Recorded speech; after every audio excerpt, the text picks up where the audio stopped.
मेरे प्रिय बच्चे, यदि तुम इस संदेश को सुन रहे हो तो इसका सीधा अर्थ यह है कि माँ आदि शक्ति माँ काली का आशीर्वाद तुम पर प्रचंड रूप से बरस रहा है। माँ की दिव्य ऊर्जा तुम्हें अपने आशीष से भर रही है। यह शक्ति एक महिला ऊर्जा के रूप में तुम्हारे साथ है और मैं देख पा रही हूँ कि यह तुम्हारे जीवन में एक महत्वपूर्ण संकेत लेकर आई है। तुम हाल ही में किसी स्थान पर गए थे और वहाँ एक ऐसी घटना घटी जिसने तुम्हारे जीवन की दिशा को प्रभावित किया। मैं देख पा रही हूँ कि तुम्हारा पैर किसी अदृश्य शक्ति पर पड़ा था और तभी से यह शक्ति तुम्हारे साथ जुड़ गई है। लेकिन घबराने की जरूरत नहीं है, क्योंकि यह कोई नकारात्मक शक्ति नहीं बल्कि स्वयं माँ की शक्ति है जो तुम्हें अपनी सही ऊर्जा को पहचानने का संकेत दे रही है। यह शक्ति तुम्हें यह समझाने आई है कि जब हम किसी जरूरतमंद की सहायता करते हैं तो वह केवल हमारी इंसानियत का हिस्सा नहीं होता बल्कि स्वयं ईश्वर की कृपा का स्वरूप होता है। अब तक जिन संघर्षों का तुमने सामना किया है वे शीघ्र ही समाप्त होने वाले हैं। माँ की इस दिव्य ऊर्जा के प्रभाव से तुम्हारे जीवन में घटनाएं घटेंगी जो तुम्हें आश्चर्यचकित कर सकती हैं, लेकिन इन्हीं से तुम्हारे जीवन में सकारात्मक परिवर्तन आएगा। तुम्हारी मेहनत और सच्चे इरादे अब तुम्हारे पक्ष में काम करेंगे। जिन चीजों को तुमने असंभव समझा था वे अब सहज रूप से संभव होने लगेंगी। माँ की शक्ति तुम्हें किसी पवित्र स्थान पर जाने का संकेत दे रही है। यह स्थान कोई मंदिर हो सकता है या कोई ऐसा स्थान जहां तुम्हारा मन शांति और आध्यात्मिक ऊर्जा का अनुभव करे। यह पवित्र स्थान तुम्हारे जीवन में एक महत्वपूर्ण बदलाव लेकर आएगा। वहां जाने के बाद तुम्हें दिव्य संदेश मिलेंगे जो तुम्हारी दिशा को स्पष्ट करेंगे। वहां से लौटने के बाद तुम महसूस करोगे कि तुम्हारे जीवन में बहुत कुछ बदल चुका है और तुम एक नए मार्ग पर आगे बढ़ रहे हो। मैं देख पा रही हूँ कि तुम्हारे परिवार से जुड़ी कई समस्याएं भी अब समाप्त होने वाली हैं। माँ की कृपा से तुम्हें समाधान मिलेंगे और जीवन में नई रोशनी का संचार होगा। माँ आदि शक्ति की यह कृपा तुम्हें सही राह दिखाएगी और तुम्हारे जीवन को सफल बनाएगी। इस दिव्य शक्ति का प्रभाव अब तुम्हारे जीवन के हर पहलू में देखने को मिलेगा। यह शक्ति तुम्हें संकेत दे रही है कि अब समय आ गया है कि तुम अपने भीतर की क्षमताओं को पहचानो और अपने जीवन को एक नए प्रकाश में देखो। माँ की कृपा से तुम्हारे जीवन में जो भी बाधाएं थी वे धीरे धीरे समाप्त हो रही हैं। तुमने अब तक जो भी कठिनाइयां झेली हैं वे केवल तुम्हें मजबूत बनाने के लिए थी। माँ की यह शक्ति तुम्हें आगे बढ़ने का साहस दे रही है और तुम्हें सिखा रही है कि हर समस्या का समाधान ईश्वर के आशीर्वाद से संभव है। तुम्हें अपने अंतर्ज्ञान पर भरोसा करने की आवश्यकता है। यह शक्ति तुम्हें संकेत दे रही है कि तुम्हारे भीतर जो ऊर्जा संचित है उसका सही उपयोग करने का समय आ गया है। यह ऊर्जा केवल भौतिक सफलता के लिए नहीं है बल्कि तुम्हारे आध्यात्मिक उत्थान के लिए भी है। तुम्हारे भीतर एक नई जागरूकता उत्पन्न हो रही है और यह जागरूकता तुम्हें तुम्हारे सच्चे मार्ग की ओर ले जाएगी। माँ आदि शक्ति ने तुम्हें एक विशेष उद्देश्य के लिए चुना है और अब वह समय आ गया है जब तुम्हें इस उद्देश्य को पहचानना होगा। तुम्हारे चारों ओर जो भी हो रहा है वह संयोग नहीं है। हर घटना एक गहरे अर्थ को दर्शाती है। तुम्हारे जीवन में जो बदलाव आ रहे हैं वे केवल तुम्हारे भले के लिए हैं।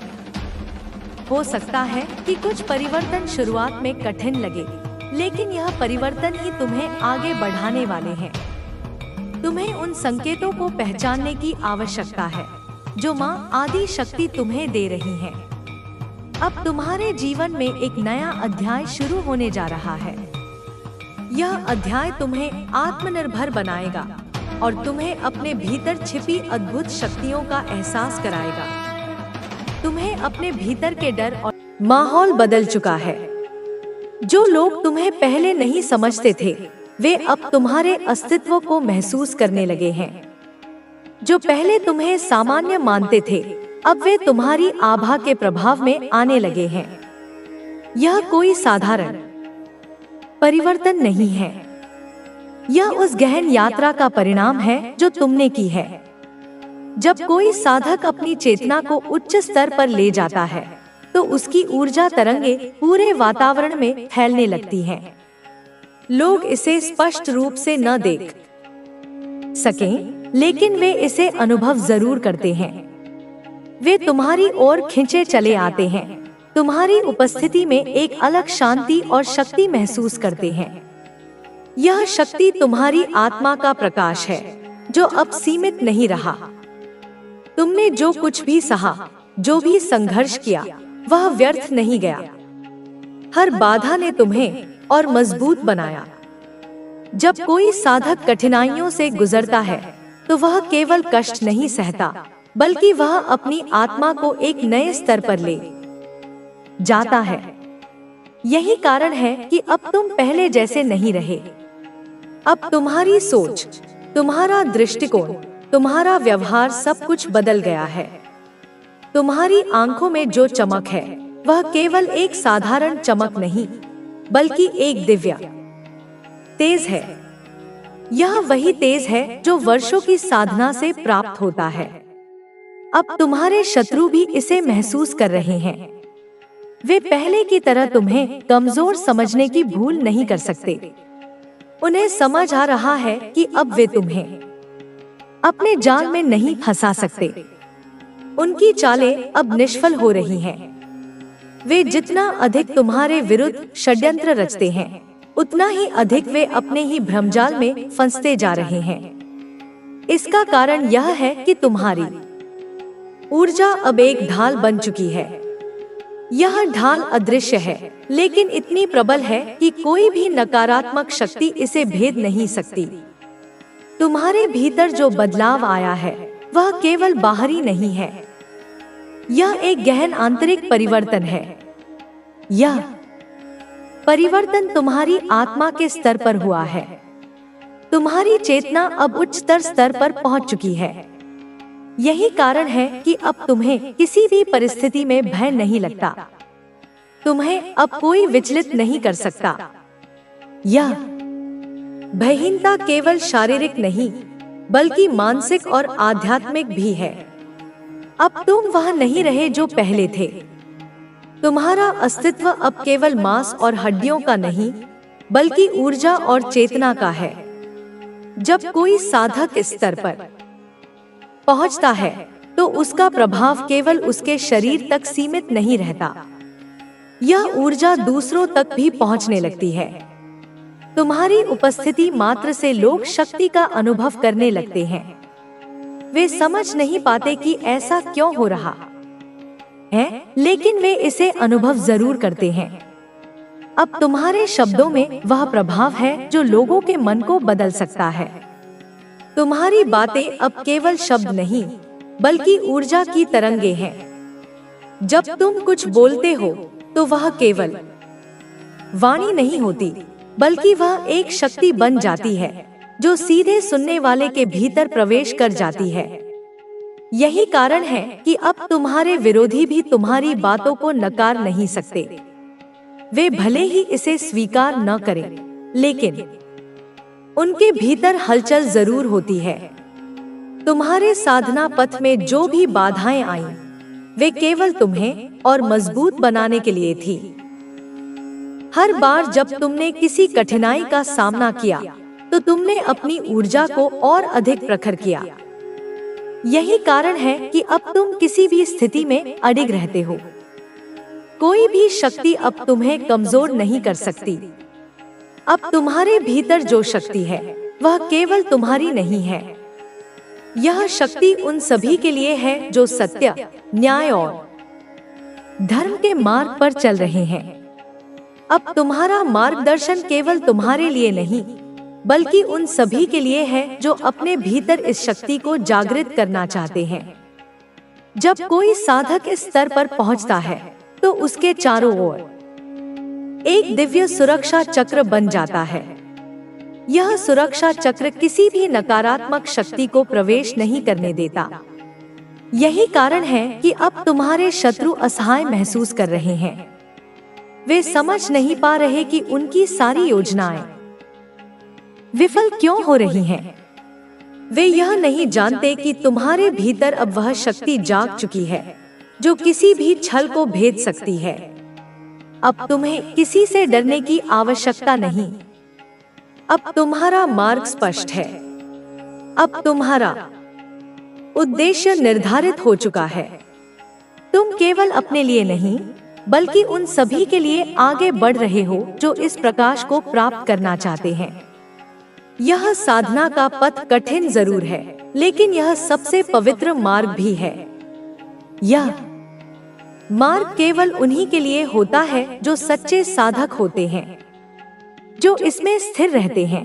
वे ही इस शक्ति को प्राप्त कर सकते हैं। अब समय आ गया है कि तुम अपनी सत्ता, तू एक ऐसी प्रेममयी शक्तिशाली ऊर्जा की रेखा में है, एक ऐसे चक्र में है जहां सिर्फ मेरी ऊर्जा है, मेरा आशीर्वाद है, मेरी छाया है जो तुझे हर पल हर क्षण सुरक्षित रखती है। मैं जानती हूँ, मैं देख रही हूँ, तेरे चारों ओर लोग बातें कर रहे हैं, कानाफूसी कर रहे हैं, वे तुझ पर चर्चा कर रहे हैं। उनकी महफिलों का विषय अब तू बन गया है। वे कह रहे हैं तू बदल गया है, तू पहले जैसा नहीं रहा, तू अब हमारी सुनता नहीं। पर क्या वह जानते हैं, क्या उन अज्ञानी हृदयों को पता है कि तू अब खुद के साथ न्याय कर रहा है? तूने वर्षों तक दूसरों के साथ न्याय किया, दूसरों की भावनाओं का सम्मान किया, दूसरों की जरूरतों को अपनी जरूरतों से ऊपर रखा, और अब तू वही न्याय, वही सम्मान, वही प्राथमिकता अपनी आत्मा को दे रहा है। तू अब सिर्फ देना नहीं जानता। तूने देने की कला में महारत हासिल कर ली थी, पर अब तू लेना भी सीख रहा है। ब्रह्मांड से प्रेम लेना, सम्मान लेना, अपना अधिकार लेना। तूने खुद को फिर से खोजा है, उस भीड़ में, उस कोलाहल में, उस धोखे में जो तूने खो दिया था। तूने अपनी आत्मा की आवाज को फिर से पाया है, और यह तेरी सबसे बड़ी विजय है। यह किसी युद्ध को जीतने से भी बड़ी विजय है। जो लोग तुझे कहते हैं कि तू कठोर हो गया है, निर्दयी हो गया है, पत्थर दिल हो गया है, उनके पास शायद दिल नहीं है, या उनका दिल इतना छोटा है, इतना संकीर्ण है कि वह तेरे विशाल हृदय की करुणा और तेरे आत्मसम्मान के साहस को एक साथ समझ नहीं सकता। उनके पास शायद वह दृष्टि नहीं है तुझे समझने के लिए, क्योंकि तू वही है, तू आज भी वही है जिसने सबको माफ किया। मन ही मन तूने उन सबको क्षमा कर दिया है जिन्होंने तुझे पीड़ा दी। तूने किसी के प्रति द्वेष नहीं पाला, सबको अपनाया, सबके लिए खुद को मिटाया। तूने अपनी इच्छाओं को, अपनी खुशियों को, अपने सपनों को दूसरों के सपनों के लिए कुर्बान कर दिया। तू वही है जो आज भी, इस क्षण भी, जब किसी की सच्ची पीड़ा देखता है, किसी निर्दोष को कष्ट में देखता है, तो वह पीड़ा तुझे अंदर तक हिला देती है। तेरा हृदय करुणा से भर जाता है।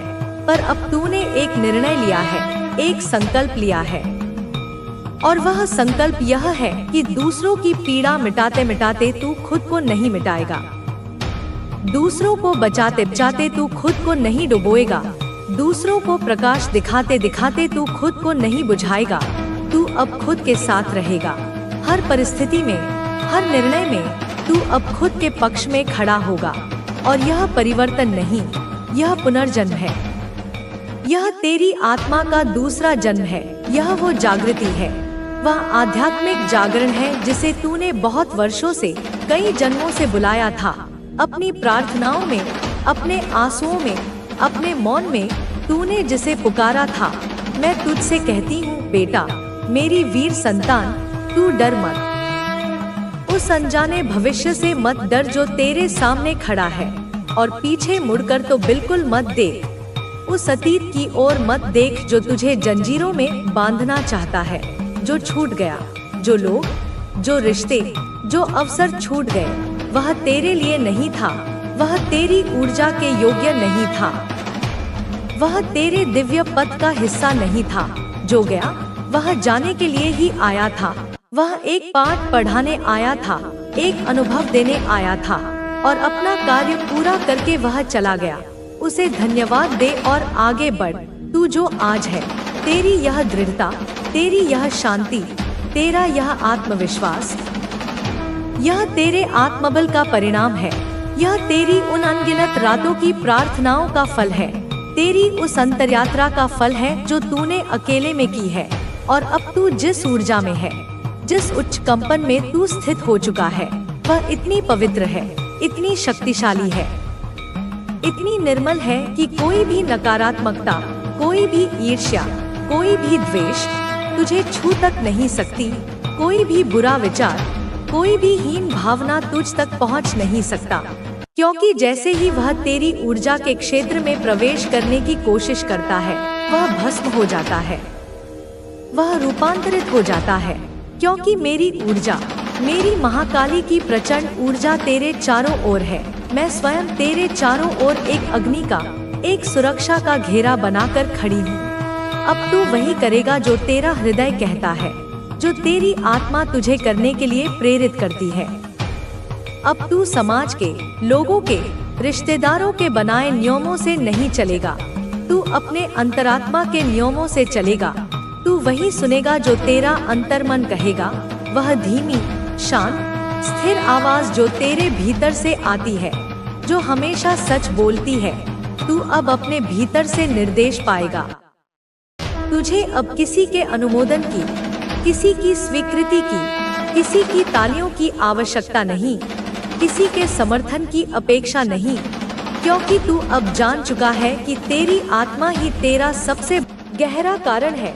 तो तुझे यह समझना होगा कि किस दिशा में आगे बढ़ना उचित होगा। तू अपने जीवन में किसी को भी नकार नहीं सकता, लेकिन तुझे यह सुनिश्चित करना होगा कि जिन लोगों के साथ तू जुड़ता है, उनके इरादे और दृष्टिकोण तुम्हारे जीवन के उद्देश्य के अनुरूप हो। इस प्रकार इस भाग में मैंने तुझे यह बताया कि दोनों महिलाएं तेरे जीवन में क्यों आई हैं और उनके इरादे और उद्देश्य क्या है। इन दोनों महिलाओं के इरादे और दृष्टिकोण को समझने के बाद तुझे यह निर्णय लेना होगा कि किसके साथ तुझे आगे बढ़ना चाहिए। इस जीवन में जो भी घटनाएं घटित होती हैं, उनका कोई ना कोई गहरा कारण जरूर होता है। जिस तरह से हमें अपने जीवन के विभिन्न पहलुओं को समझने की आवश्यकता होती है, वैसे ही हमें अपने भीतर की भावनाओं और इच्छाओं को भी जानना जरूरी है।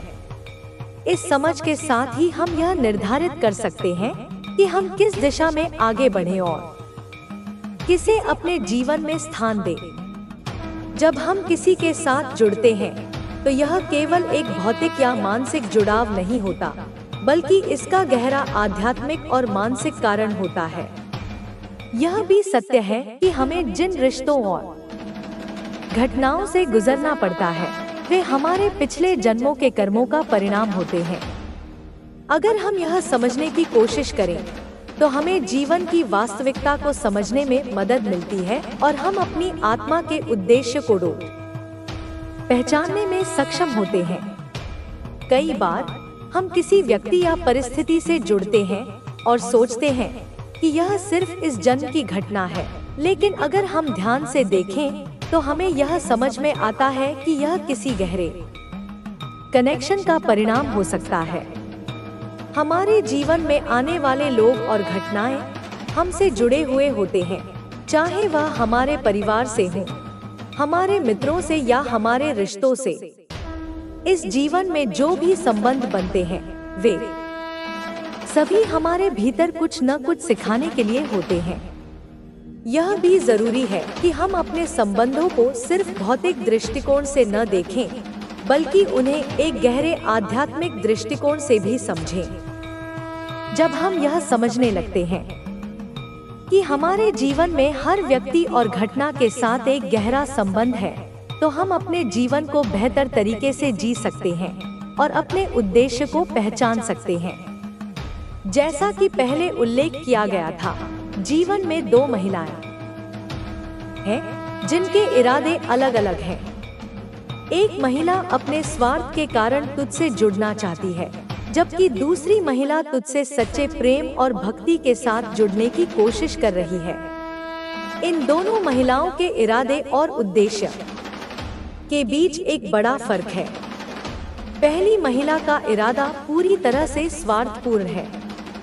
वह तुझे अपने नियंत्रण में लाने के लिए तंत्र मंत्र और अन्य उपायों का सहारा ले रही है। उसका उद्देश्य केवल यह है कि वह तुझे अपनी इच्छाओं के अनुसार नियंत्रित कर सके और उसे अपने उद्देश्य के लिए इस्तेमाल कर सके। उसकी भक्ति और साधना एक दिखावा है और उसके द्वारा किए गए उपाय तुझे भ्रमित करने और अपने अधूरे स्वार्थ को पूरा करने के लिए होते हैं। यह महिला तेरे साथ कोई सच्ची भक्ति या प्रेम का संबंध नहीं बनाना चाहती। उसका एकमात्र उद्देश्य तुझे अपने नियंत्रण में लाना और तेरे द्वारा उसे जो कुछ भी चाहिए वह प्राप्त करना है। उसके लिए तुझे अपनी स्वतंत्रता खोने के लिए तैयार रहना होगा। इस महिला से जुड़ना तुझे आत्मिक रूप से नुकसान पहुंचा सकता है, क्योंकि वह तुझे केवल एक साधन के रूप में देखती है। वहीं दूसरी महिला का दृष्टिकोण बिल्कुल भिन्न है। उसकी भावनाएं और इरादे सच्चे हैं। वह तुझसे बिना किसी स्वार्थ के सच्चे प्रेम और भक्ति से जुड़ने की चाहत रखती है। यह महिला तेरे लिए एक आत्मिक साथी के रूप में प्रकट होती है और उसकी भावनाएं तुझसे जुड़ने की एक गहरी भावना से उत्पन्न होती है। उसका उद्देश्य तुझे समझना और तुझे एक अद्भुत आत्मिक अनुभव से अवगत कराना है। यह महिला तुझसे जुड़ने के लिए कुछ भी स्वार्थ नहीं रखती। उसकी भक्ति और प्रेम के पीछे केवल एक पवित्र भावना है। वह तुझे अपने साथ एक सच्चे और पवित्र रिश्ते में बांधना चाहती है, जिसमें कोई छल या कपट नहीं है। यह महिला तुझसे सच्चे प्रेम और सम्मान की भावना रखती है और वह तुझे अपने जीवन का हिस्सा बनाने की कोशिश करती है, ताकि तुम दोनों एक दूसरे के साथ मिलकर एक उच्च उद्देश्य की ओर बढ़ सको।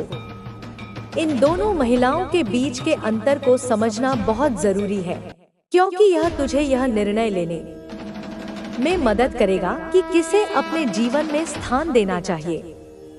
यह समझते हुए कि दोनों के इरादे अलग अलग हैं, तुझे यह तय करना होगा कि किसके साथ तुम्हें अपने जीवन को साझा करना है।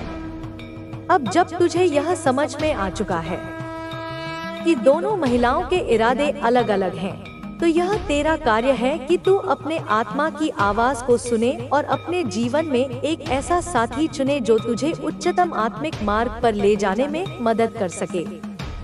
यह बहुत जरूरी है कि तू अपने भीतर की आवाज को पहचाने और उस आवाज के अनुसार ही अपने रिश्तों का चुनाव करे।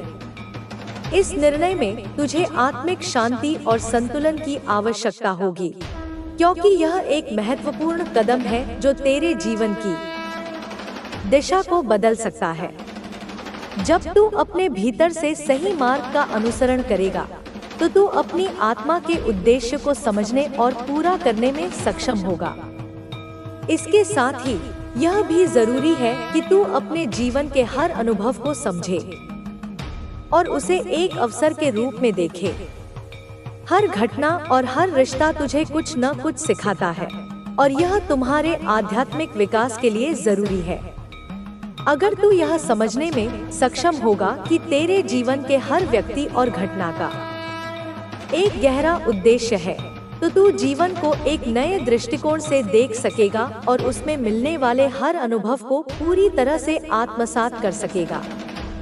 तू जब भी अपने जीवन में किसी को चुनने का विचार करेगा, तो उसे अपने दिल से समझ और महसूस करके चुन। यह ध्यान रखना जरूरी है कि तेरी आत्मा का उद्देश्य केवल तुझे सुख और संतोष दिलाना नहीं है, बल्कि वह तुझे अपने भीतर के सत्य को जानने और समझने की ओर भी मार्गदर्शन करना है। यह समझने के बाद कि जीवन में घटनाएं और रिश्ते केवल एक उद्देश्य को पूरा करने के लिए होते हैं, हमें अपनी सोच और दृष्टिकोण को भी बदलने की आवश्यकता होती है। जब हम यह समझने लगते हैं कि हर एक व्यक्ति, घटना और परिस्थिति का हमारे जीवन में एक गहरा उद्देश्य होता है, तो हम इन अनुभवों को स्वीकार करते हुए आगे बढ़ सकते हैं। जीवन का वास्तविक उद्देश्य केवल भौतिक सुख साधनों को प्राप्त करना नहीं है, बल्कि आत्मिक उन्नति और परम सत्य को जानने की ओर बढ़ना है। मनुष्य के जीवन में जो भी चुनौतियां आती हैं, वे केवल एक आंतरिक यात्रा का हिस्सा होती हैं।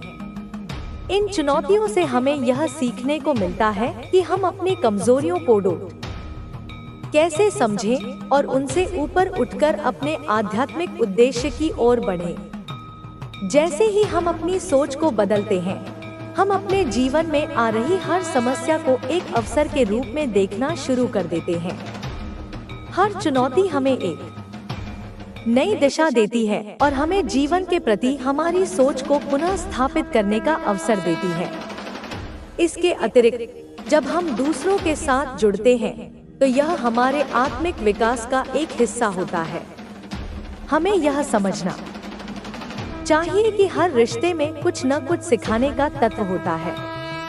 चाहे वह रिश्ता हमारे परिवार से हो, हमारे मित्रों से हो या किसी प्रेम संबंध से हो, हर व्यक्ति हमारे जीवन में कुछ न कुछ गहरे उद्देश्य के लिए आता है।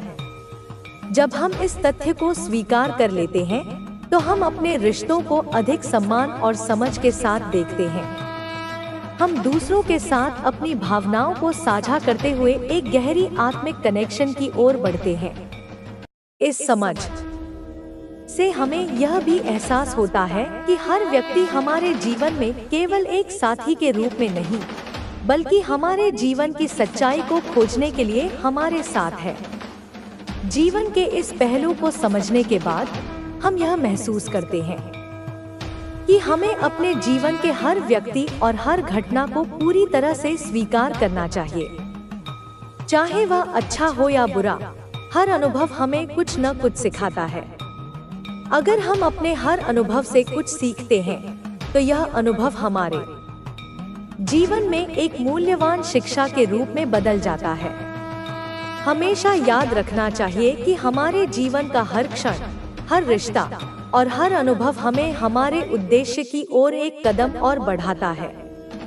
हमें जीवन के प्रति अपनी दृष्टि को जागरूक और सकारात्मक बनाए रखना चाहिए, ताकि हम हर एक अवसर का पूरा लाभ उठा सकें। इस प्रक्रिया में हमें खुद को सही से पहचानने की आवश्यकता होती है। अपने भीतर के सत्य को जानने से हमें यह समझ में आता है कि हम जो भी हैं, वह हमारे पिछले कर्मों का परिणाम है और अब हमें अपनी गलतियों को सुधारते हुए आगे बढ़ना चाहिए। यही वास्तविक आत्मिक यात्रा है, खुद को जानना, समझना और फिर अपनी आत्मा के उद्देश्य को पूरा करना। इन सब के बीच हमें यह भी समझना जरूरी है कि हमारे जीवन में जो भी रिश्ते और घटनाएं घटित हो रही हैं, वे केवल एक अनुभव का हिस्सा है और इस अनुभव का उद्देश्य केवल हमें हमारे आत्मिक उद्देश्य की ओर प्रेरित करना है।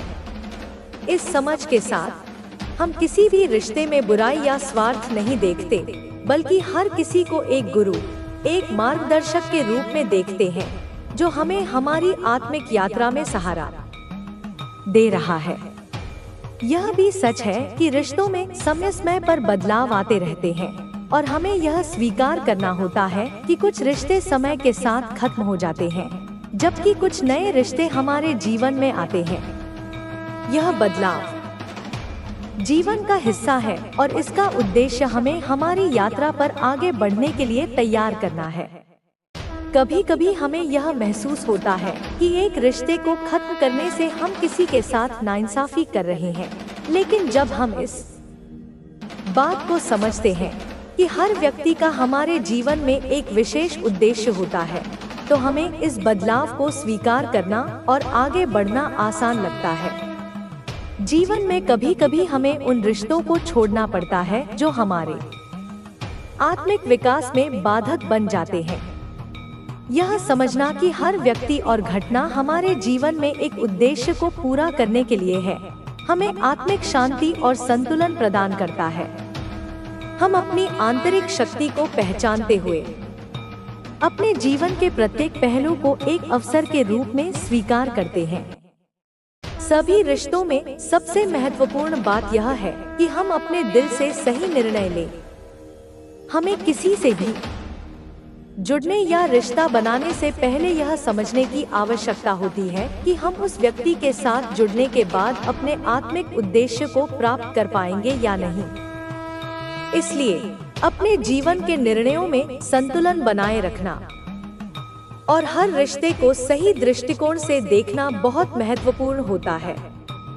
हमें यह समझना चाहिए कि किसी भी रिश्ते का उद्देश्य केवल भौतिक सुख साधनों तक सीमित नहीं है, बल्कि यह हमारे आत्मिक उन्नति और सत्य की खोज की ओर एक कदम और बढ़ने के लिए है। सच्चा प्रेम और सच्चे रिश्ते वही होते हैं जो हमें हमारी आत्मिक यात्रा में मदद करें, हमें अपनी अच्छाई और कमजोरी को समझने में सहायता दें और हमें हमारे जीवन का उद्देश्य समझने में सहायक हों। ऐसे रिश्ते हमेशा हमारे साथ रहते हैं और हमें किसी भी परिस्थिति में आत्मिक शांति देते हैं। जब हम अपने जीवन के उद्देश्य को समझने लगते हैं, तो हम उन परिस्थितियों और घटनाओं को भी एक अलग नजरिए से देखने लगते हैं। हम यह महसूस करने लगते हैं कि हमारे पास जो कुछ भी है वह केवल एक अस्थायी चीज है और इसके साथ हम कितना भी जुड़ने की कोशिश करें, एक दिन हमें यह सब छोड़ देना होता है। यह समझ हमें आत्मिक उन्नति की ओर प्रेरित करती है और हमें भौतिक दुनिया से परे देखने का दृष्टिकोण देती है। हमें यह समझना चाहिए कि हमारे जीवन में जो कुछ भी घटित हो रहा है वह हमारी आत्मिक यात्रा का हिस्सा है। इस यात्रा का उद्देश्य केवल भौतिक सुखों का भोग करना नहीं है, बल्कि यह आत्मिक ज्ञान और सत्य की प्राप्ति का रास्ता है। जब हम यह समझ लेते हैं, तो हमारे भीतर की दुनिया का रूप बदल जाता है। इस प्रक्रिया में सबसे महत्वपूर्ण चीज यह है कि हमें अपने भीतर के सत्य को पहचानना होता है। जब हम अपनी सच्चाई को समझने लगते हैं, तो हम बाहरी दुनिया की झूठी चमक धमक से प्रभावित नहीं होते। हम केवल अपने आत्मिक उद्देश्य की ओर ध्यान केंद्रित करते हैं। यह आत्मिक जागरण हमें जीवन की सच्चाई से जोड़ता है और हमें यह एहसास कराता है कि हमारा असली घर सिर्फ इस भौतिक दुनिया में नहीं है, बल्कि यह आत्मा के स्तर पर है। हमेशा याद रखें कि हमारी असली पहचान इस शरीर या हमारी भौतिक स्थिति में नहीं है। हम आत्मा है और आत्मा को कभी नष्ट नहीं किया जा सकता। जब हम अपने भीतर की इस सच्चाई को समझते हैं, तो हम जीवन के किसी भी उतार चढ़ाव को सहजता से स्वीकार करते हैं। इसके साथ ही हमें यह समझने की आवश्यकता है कि जीवन में कभी भी कोई स्थिरता नहीं होती। जैसे शरीर वृद्ध होता है, वैसे ही हमारे रिश्ते, परिस्थितियां और हमारी सोच भी समय के साथ बदलती रहती है। यह परिवर्तन जीवन का हिस्सा है और हमें इसे समझकर ही आगे बढ़ना होता है। जिन लोगों से हम प्यार करते हैं, जिनसे हमें गहरा संबंध होता है, वे हमारे जीवन में कुछ समय के लिए आते हैं, लेकिन जब समय आता है तो उन्हें हमें छोड़कर जाना पड़ता है। यही जीवन का सत्य है। हमें इस सत्य को स्वीकार करना चाहिए और हर व्यक्ति, परिस्थिति और रिश्ते को खुले दिल से स्वीकार करना चाहिए। यहाँ पर यह भी जरूरी है कि हम अपने कर्मों के बारे में सोचें, क्योंकि जो हम आज कर रहे हैं वह हमारे भविष्य को आकार देता है। अगर हम अपने कर्मों को सत्य और धर्म के आधार पर करेंगे, तो हम अपनी आत्मिक यात्रा को सरल और सशक्त बना सकते हैं। हमारी सोच और हमारा व्यवहार दोनों ही हमारे जीवन के मार्ग को तय करते हैं। यद्यपि हम अपने कर्मों से अपने जीवन को प्रभावित करते हैं, हमें यह भी समझना होगा कि जीवन में कुछ घटनाएं हमारे नियंत्रण से बाहर होती हैं। हमें इन घटनाओं को समझने और स्वीकारने की क्षमता विकसित करनी होगी। यह समझना कि कभी कभी हमें परिस्थिति के अनुसार प्रतिक्रिया देने की जरूरत होती है, हमें मानसिक शांति प्रदान करता है। जब हम अपने जीवन को इस दृष्टिकोण से देखते हैं तो हम अधिक आत्मविश्वास और शांति के साथ अपने निर्णय लेते हैं। हमें यह एहसास होता है कि हमारे जीवन में जो कुछ भी घटित हो रहा है वह केवल हमारे कर्मों का परिणाम है।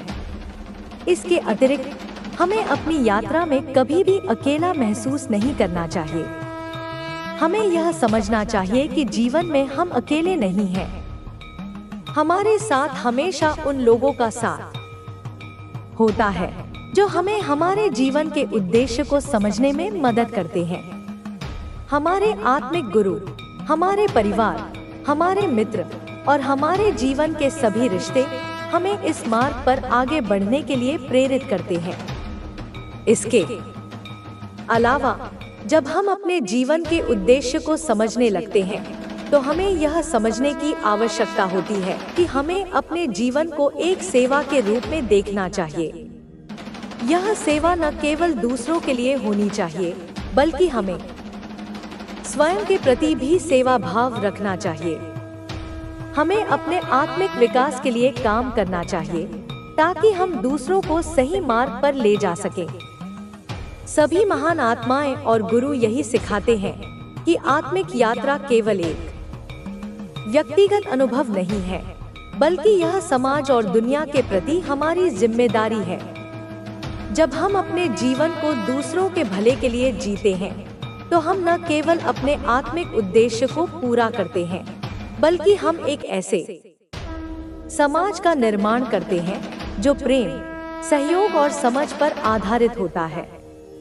इस यात्रा में सबसे महत्वपूर्ण बात यह है कि हम अपने भीतर के डर को खत्म करें। डर केवल हमारे मन की कल्पना है जो हमें हमारे उद्देश्य की ओर बढ़ने से रोकता है। जब हम